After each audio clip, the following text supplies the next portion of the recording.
In this DD 2017 session, Naughty Dog's Edward Pereira breaks down individual physical elements that went into Uncharted 4's, such as tire collision response and the motor simulation.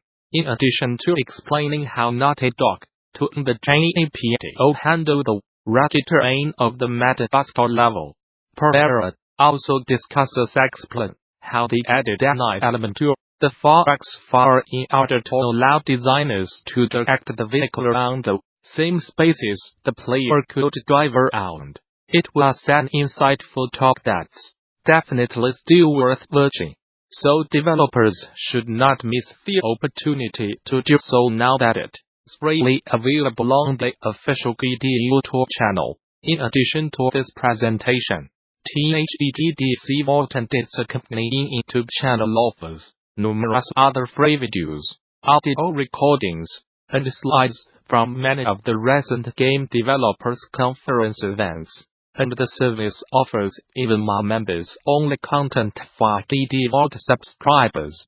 Those who purchased all access passes to recent events, like DD Vault, already have full access to DD Vault, and interested parties can apply for the individual subscription via the DD Vault subscription page. Group subscriptions are also available. Game-related schools and development studios who sign up for DD Vault Studio subscriptions can receive access for their entire office accompanied by contacting staff via the THEGDC Vault Group subscription page.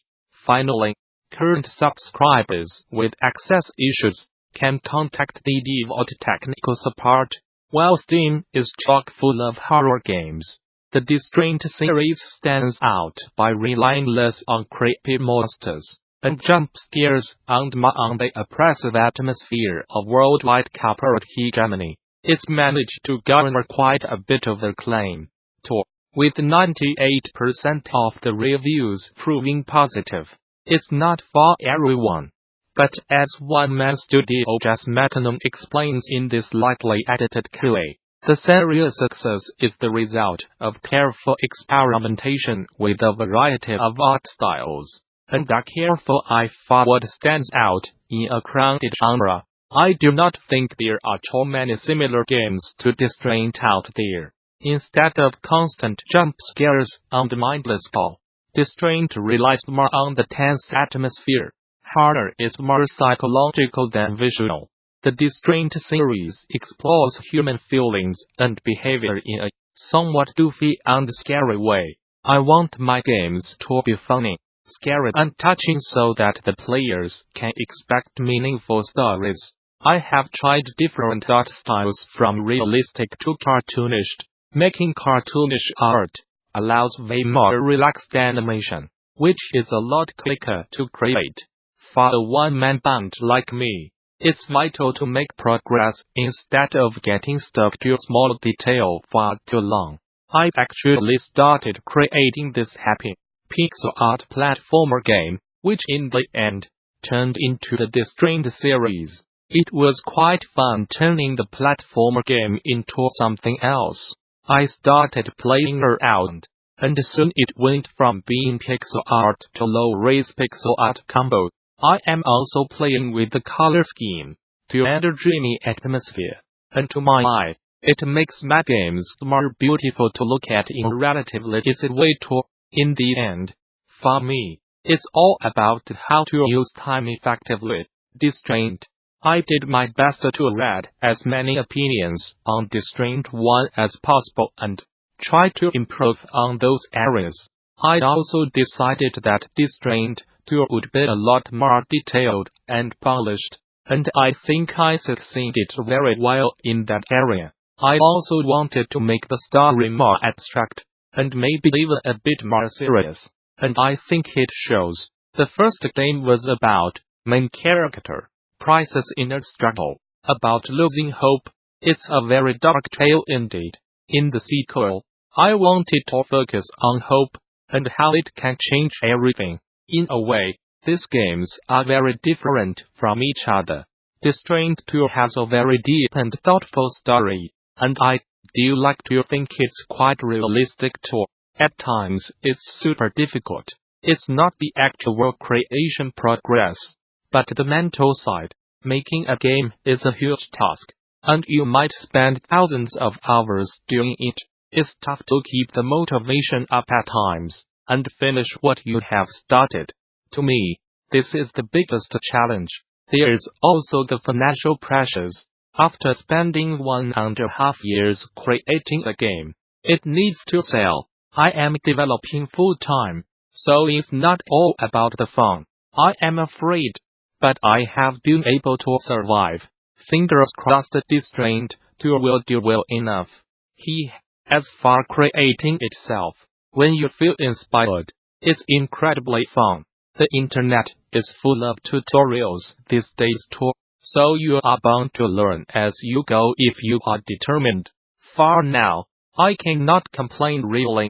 I would not want to do anything else. Well, maybe music. I swear this is the trickiest question people are asking. I do not have any clear inspiration, but I have noticed I am picking things here and there. I am seeing and hearing some influences from the music I listen, movies I watch, and games I played. For example, at times I get the Shining or Twin Peaks vibes when I play my games, but I rarely see this while developing. It's subconscious. I think this is a funny one. Actually, I can understand how my game might send that message, but in reality, the first game is all about prices inner struggle. It was never about anti-corporate stuff, but to highlight prices struggle. I wanted to add this heartless douchebag bosses that are all about the money. I wanted to create this moral money conflict. I am by no means anti-corporate person myself, but people are different, and some could react strongly in such stuff such as Mr. Price. Thanks for all the people for their support, and please stop emailing me about Distrained Android and iOS versions.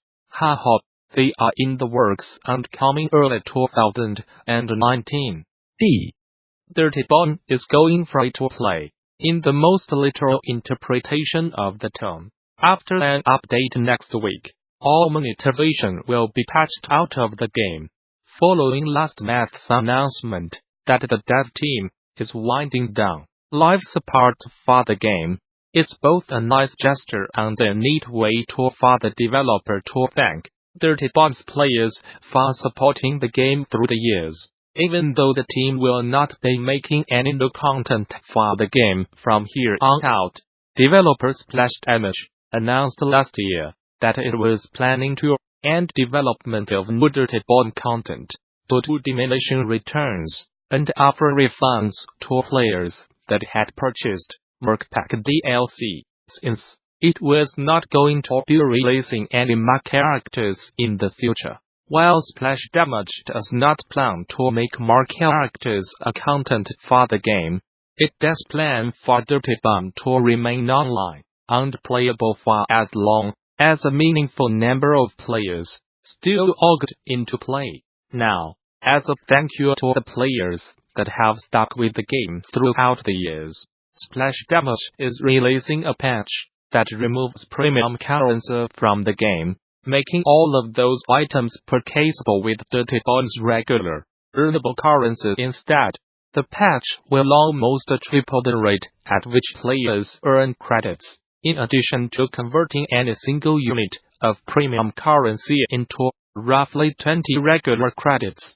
On top of that, the team is bringing back some popular in-game items that, for whatever reason, were no longer available, though the dev says in the patch notes that not every back catalog item has been brought back due to some unfortunate technical limitations. At DICE Summit 2019, Sean Layden, chairman at Sony Interactive Entertainment Worldwide Studios, offered a brief survey of PlayStation's past, present, and future, and touted a quality above all approach to shipping video games. During his keynote, Layden, who's been involved with the PlayStation business since the brand's inception, unexpectedly spent time talking candidly about the PlayStation 3, a console that would serve as a low point in the PlayStation business. PS3 was a stark moment of hubris, our Icarus moment, he said. For our business, the fall was sharp.